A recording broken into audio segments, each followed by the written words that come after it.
tayo mag-secret file, ay ilike mo muna ang video na to at mag-subscribe na sa aming YouTube channel. Don't forget to click the notification bell para hindi ka nahuhuli sa latest episode ng DJ Rocky's Secret Files.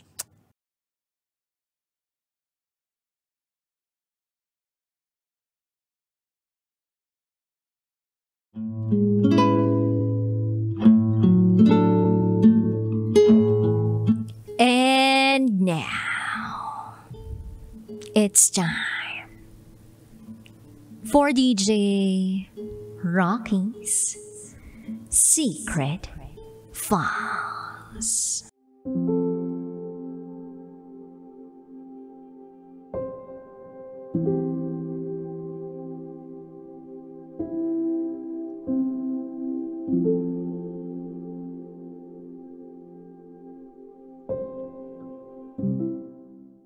Minahal ko ang bata.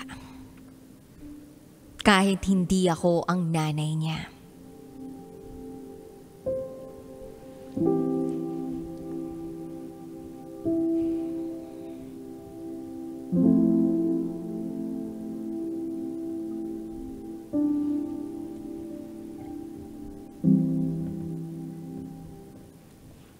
Hi DJ Rocky.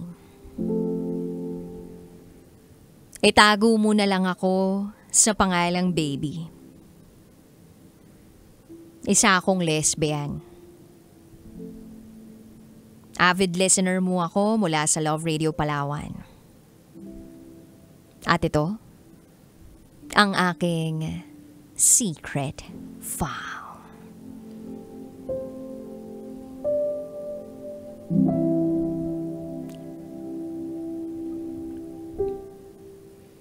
May mga nangyari sa buhay ko recently lang na napakasakit para sa akin.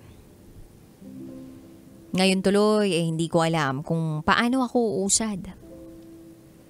Hindi ko alam ang direksyon ngayon ng buhay ko. Hirap ako mag-isip ng malinaw.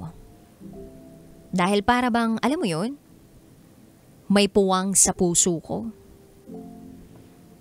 Yung puso ko na para bang nabutas na ewan. At hindi ko alam kung paano maghilom ng mag-isa. Kung babalikan ang buhay ko noon, masayahin naman akong tao. Parating positibo ang pananaw ko sa buhay. At pala kaibigan. Hindi ako halos nauubusan ng kaibigan pwedeng damayan. Puntahan, kausapin, at pagsabihan ng mga tumatakbo sa isip ko. Pero iba na ngayon. DJ Rocky, ibang-iba na. Una sa lahat, isa akong martir pagdating sa pag-ibig. Nagkaroon ako ng girlfriend dati. Naitago natin sa pangalang Lourdes. Maganda siyang babae at mabait. Simple lang manamit, pero marunong magdala. Ang nagustuhan ko talaga sa kanya ay yung pagiging malambing niya. At tanggap niya ako bilang isang tomboy. Nagsimula sa pagkakaibigan, pero nauwi rin, kalaunan, sa pagiging magkasintahan. Niligawan ko at pinayagan naman akong manligaw. Pagkaraan ng ilang buwan, naging kami na. Hindi nagtagal, bumukod kami at umupa ng sarili naming apartment. Masaya sa umpisa. Nandoon yung kilegs, yung spark, yung kinang sa mga mata namin. Pero lahat pala yun, panandalian lang. Oo, nandoon ang pagmamahal. Yun nga lang hindi pala yun sapat. Nahuli ko si Lourdes na may kalandian. May kalandi ang lalaki. Gwapo. Mukhang may kaya sa buhay. Natanong ko tuloy ang sarili ko. Anong laban ko dun? Mabibigay nung lalaki ang bagay na hindi ko kayang maibigay kay Lourdes. Totoo naman yun eh. Kaya tinanong ko si Lourdes. Ano? Mahal mo na rin ba siya? Sumagot sa akin ng oo. Mahal din daw niya. Ang tanong ko sa kanya, paano ako? Sagot niya sa akin, mahal din naman niya raw ako. Walang dapat magbago. Sabi ko, ano, maglolokohan tayo? Giit niya sa akin, hindi niya ako niloloko. Mahal niya pa rin ako, pero kailangan niya yung lalaki. Sana raw, hindi kami magkaproblema sa parting yun. DJ Rocky, tinanggap ko naman yun. Sa katunayan pa nga, naging sila rin. Pinatutulog niya pa minsan sa inuupahan naming apartment. Wala akong magawa. Ayokong magkadiperensya kami ni Lourdes. May nangyayari sa amin at may nangyayari rin sa kanila nung lalaki. Palitan lang. Depende sa mood ni Lourdes. Minsan nga curious ako kung kaya niya kaming pagsabayin. At kung kaya ko rin ba. Pero never yun nangyari. At hindi ako nagdalawang isip na tanggapin ang ganong klaseng setup. Kasi mahal ko si Lourdes. Alam ko ang hangganan ng pagmamahal na meron ako para sa kanya. At kung yun ang magpapaligaya sa kanya, handa akong mag-adjust. Mga ilang buwan lang ang lumipas matapos niya magka-boyfriend. Naghiwalay din sila. Nagkasawaan. Kasi may nangyari na sa kanila. Akala ko magiging okay na uli ang lahat. Babalik na kami sa dati. Hanggang sa nagtaka na ako. Kasi hindi nababawasan yung napkin na stock niya sa bahay. Ako kasi ang nagmumonitor ng supplies namin. Walang bawas ang napkin niya. Parang hindi na niya nagagamit. Ibig sabihin delayed na siya. Naglaro na sa isip ko na hindi imposible ang pwedeng mangyari. Na mabuntis siya. Fast forward. May naitapon akong resibo ng binayaran kong bill ng tubig sa basurahan. Nung pinulot ko yun, yung resibong yun, hindi ko sinasadyang may makikita pa akong ibang bagay na nasa basurahan. Isang pregnancy test kit. Pinulot ko, tiningnang maigi. May 2 guhit. Ibig sabihin buntis si Lourdes. DJ Rocky, bumilis agad ang tibok ng puso ko.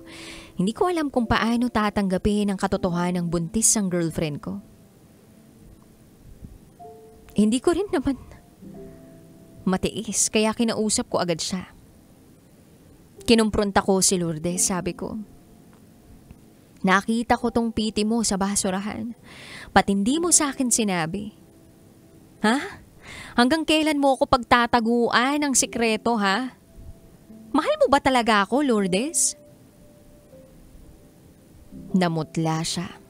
Hindi agad nakaimik. Nagpaliwanag siya sa akin. Hindi niya raw balak itago. Sasabihin naman din daw niya sa akin. Pero ang ikinatatakot niya, kung ano ang magiging reaksyon ng pamilya niya. Kasi kami naman yung legal. At kinikilala sa side niya. Hindi yung lalaki. Bukod dyan, tanggap ng pamilya niya na tomboy ang jowa niya, kaya nagsuggest na lang ako. Sabi ko sa kanya, palabasin na lang natin na planado lahat ng to. Na gusto nating magkaanak at kinailangan mong humanap ng sperm donor. No strings attached. Para walang iskandalo. Total, wala na rin naman sila nang naging boyfriend niya. DJ Rocky, buong puso kong tinanggap at niyakap ang kinahahantungan ng relasyon naming dalawa. At buong buo kong tinanggap ang naging resulta ng relasyon niya sa naging boyfriend niya. Tinanggap kong buntis siya at nakita ko na lang din ang sarili ko na napapamahal na rin sa sanggol na nasa tiyan ni Lourdes. Bawat check-up niya, present ako. Nakaalalay ako kay Lourdes sa kanyang pagbubuntis. At dumating na nga ang araw na pinakahinihintay namin. Ang araw na manganganak siya. Isa ako sa mga unang nakakita at nakakarga sa bata. Malusog. Malusog na batang babae. Kasing ganda ng mama niya.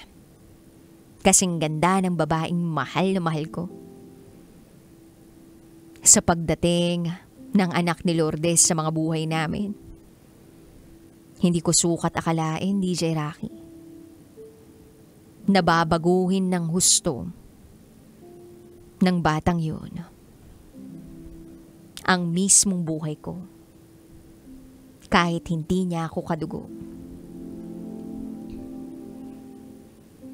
Naging katuwang ako ni Lourdes sa pag-aalaga sa bata. Naitago na lang natin sa pangalang Rose. Ako ang tumayong pangalawang ina kay Rose. Humahalili ako kay Lourdes sa pag-aalaga sa bata. Lalo na kapag puyat siya at pagod mula sa trabaho. Kaya madalas sa akin ay iwan ng bata. Halos lahat ng klaseng pag-aalaga kay Rose nagawa ko na. Magpaligo, magpakain, magbihis, maghugas ng puwet niya. Pagkatapos dumumi, magpatulog. Maski nga tuwing schedule niya ng bakuna, ako ang kasakasama niya. Hindi ang mama niya, kasi nga nagtatrabaho. At sa lahat ng mga nagawa ko habang inaalagaan ko ang bata, isang bagay lang ang hinahanap-hanap ko dun sa bata. Yun ay ang makita siyang nakangiti. Isang ngiti lang ni Rose tanggal na agad lahat ng pagod ko. At hindi ko namamalayan. Mahal na mahal ko na rin pala ang bata. Minsan nga nakakalimutan ko na hindi siya sa akin. Hindi ko siya sariling dugo. Hindi ko siya sariling laman. Anak siya ng girlfriend ko. Sa lalaki. Ibang lalaki. Na naging boyfriend niya. Pero maski pa ganun, hindi nabawasan ang pagmamahal at pagkalinga na naramdaman ko para sa bata. Itinuring ko siya na parang sakin. Yung akin talaga. Sa paglaki ni Rose, ako na ang tumayong unang guru niya. Tinuruan kong maglakad, magbasa, magsulat, magsalita. Maski ang unang I love you niya, sa akin niya yun natutunan. At minsan nakakalimutan ko ang realidad. Ang umiikot lang sa isip ko ay si Rose, ang tangi kong mundo. Si Rose at ang tunay niyang mama na si Lourdes. Sila lang ang inuikutan ng mundo ko. Sila lang ang mundo ko, sila lang ang mahal ko. Pero lahat pala ng kaligayahan na nalasap ko, may kasunod din palang sakit, pighati at mga luha. DJ Rocky, mga ilang linggo ko na rin napansing nanlalamig na sa akin si Lourdes. Laging merong kausap sa cellphone, laging may ka-chat. Hanggang sa nagduda na ako. Hindi ko lang pinahahalata. Habang tumatagal, lumalakas ang pagdududa ko. Kaya nagtanong-tanong na ako. Hanggang sa nalaman ko ang bagay na ikinatatakot ko. May nagtimbre sa akin ang puntahan si Lourdes sa isang lugar. At doon nahuli ko si Lourdes na may ibang lalaki uli. Sa pagkakataong ito, nahuli ko sila. Tumigil sila sa ginagawa nila. Umalis ang lalaki. Kami ang naiwan ni Lourdes sa kwarto. Walang imikan, walang kibuan, wala ring eskandalo. Basta tahimik lang kami. Hanggang sa ako na ang unang nagsalita. Ang nasabi ko lang sa kanya ay, paano na tayo? Ang sagot lang sa akin ni Lourdes ay, Wala na. Wala nang tayo. Maraming beses na kita nasaktan at hindi ko deserve ang pagmamahal mo. Kahit ituloy pa natin to, hindi ako magiging deserving sa isang katulad mo. Sorry. Sorry nagawa ko sa ito. Mabuti pang maghiwalay na tayo.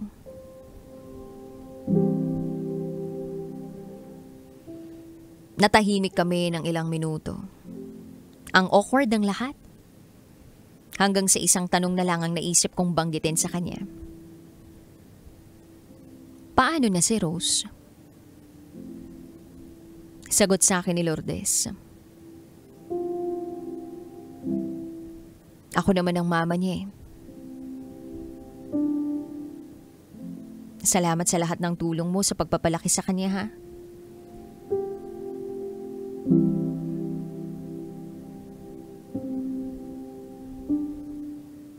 Hindi mo na siya makakasama. Masakit man pero kailangan ka na naming iwan.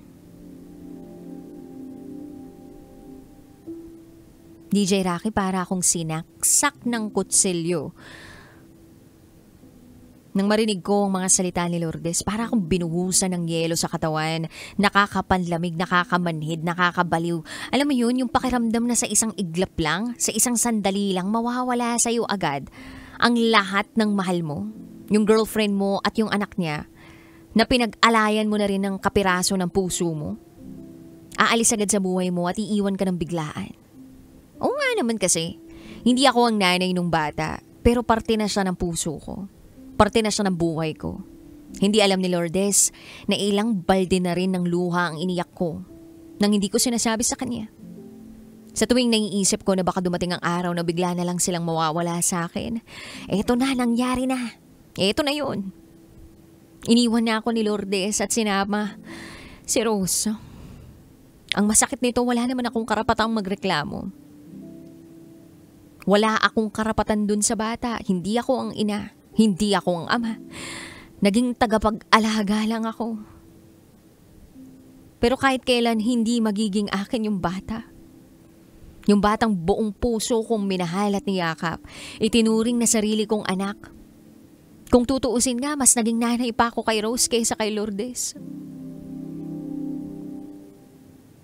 Pero wala silang narinig na reklamo mula sa akin. Wala. Nung umalis si Lourdes, dala-dala si Rose. Grabe ang iyak nung bata. Pero hindi ko na pinigilan. Dahil wala naman akong karapatan. Yung mundong binuo ko kasama sila, bigla na lang gumuho sa paglisan nila. DJ Rocky, sa mga oras na to masakit pa rin. Aaminin ko, halos wala akong gana sa buhay. Tanggap ko na hindi ako po pwedeng sumiksik sa puso ni Lourdes kahit kailan. Pero ang hindi ko pa matanggap ay hindi rin ako pwedeng sumiksik sa puso ni Rose. Namimiss ko na yung bata sobra. Nangungulila ako sa kanya. Namimiss ko yung mga yakap niya, mga halik niya, tawa niya, ngiti niya, maski yung iyak niya, hininga niya, pati nga yung mabahong amoy ng diaper niya. Miss ko yun lahat. Miss ko yung pinapakain ko siya, hinihili para patulugin. Hinahabol-habol kapag malikot, pinaliliguan, tinuturuang magsulat, magbasa. Lahat ng pinagsamahan namin ng bata.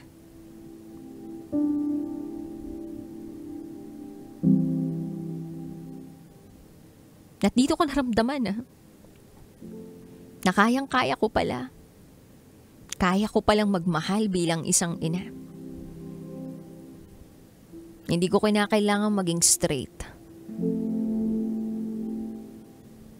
para maiparamdam sa bata ang pagmamahal ng isang nanay.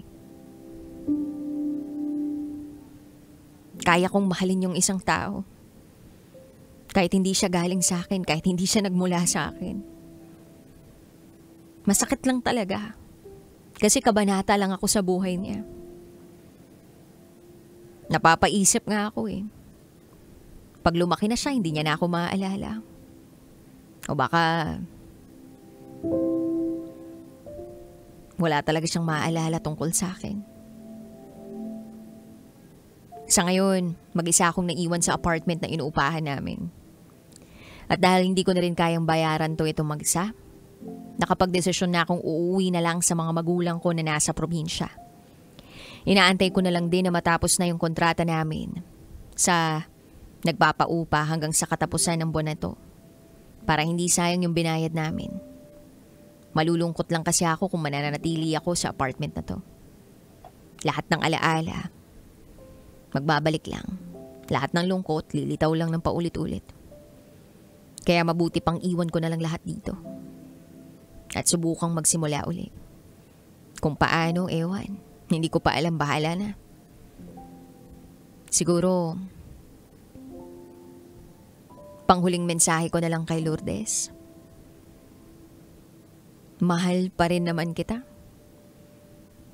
Pero naiintindihan ko mula pa noong umpisa na hindi lahat ng kailangan mo maibibigay ko. Hindi ko pinagsisisiyang sumugal ako sa pagmamahal ko para sa'yo. Kasi kahit tapos na tayo, may naiwan ka namang magagandang alaala sa akin. At yun ay ang pagiging ikalawang ina ko sa anak mo. Huwag mo na rin akong alalahanin. Kakayanin ko to. Mahanap mo sana sa iba ang klase ng pag-ibig na deserve mo. At para kay Rose, anak, paalam. Mamimiss ka ni Mama. Alagaan mo rin ang Mama Lourdes mo. Lumaki ka sanang mabuting bata. Hindi man tayo magkita pang muli, masaya akong may naiwan akong masasayang alaala sa puso mo.